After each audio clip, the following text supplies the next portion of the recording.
Hello, folks, and welcome to Domino Theory. This is the reboot of Simon and Whiton, the podcast about U.S. politics, the media, and business, especially with an eye to Asia and America's role there.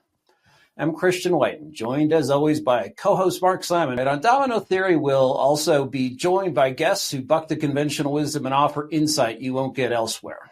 On this episode, we'll be joined by Steve Yates, a former Deputy National Security Advisor, chairman of the Idaho Republican Party, and a guy at a think tank who actually thinks, to name a few of his other career highlights. But first, the lead-in.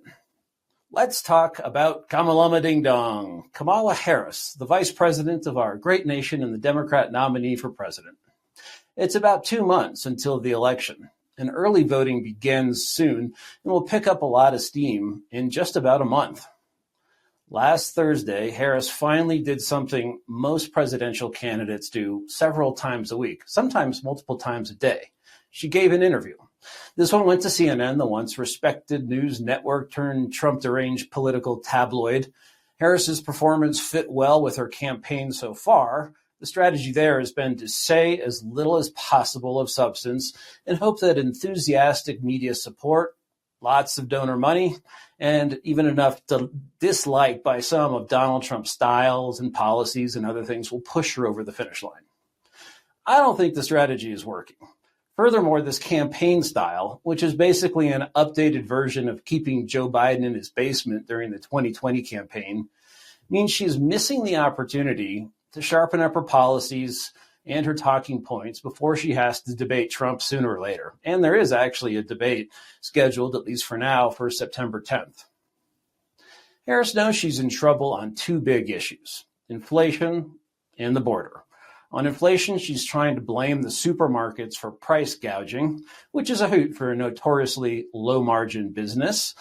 On the border, she's trying to deflect to the phony legislation that Democrats tried to pass in Congress earlier this year, purporting to do more and spend more on the border. That was just legislative theory intended to shift blame to Republicans. But in reality, everyone knows that Biden-Harris policy changes open the border and let in millions of illegals, some of which are very bad hombres. Everyone knows that the policies under Trump were better at controlling the border. Now, when foreign policy comes up in the campaign, Trump usually warns that we're close to World War III because of Biden-Harris policies. Biden's national security advisor, Jake Sullivan, tried to throw some help to Kamala's campaign, not usually the part of the national security advisor's job description. Bloomberg reported that he said, quote, Vice President Harris has been a central member of the Biden foreign policy team. She's had the opportunity to engage herself with President Xi and Premier Li. So you know she is both on top with both leaders of China, end quote. I'm sure they were both super impressed by their brush with Kamala greatness.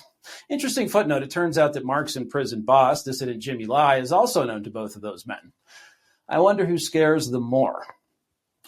This presents an interesting decision tree. On one branch, was Kamala really involved with foreign policy? If so, how does she explain the disaster in Afghanistan, Iran's march across the Middle East, failure in Ukraine, and the unrequited romancing of Chinese officials by Biden-Harris cabinet members? Or, on the other hand, the other branch, was Sullivan lying, and Harris somehow managed not to influence or learn much about foreign policy despite technically being on the National Security Council these past 4 years? That's where I'm putting my money. Either way, voters have no idea what Harris would do differently than Biden on China or other foreign policy issues, or really even any issue. So far, all we've got is fluff.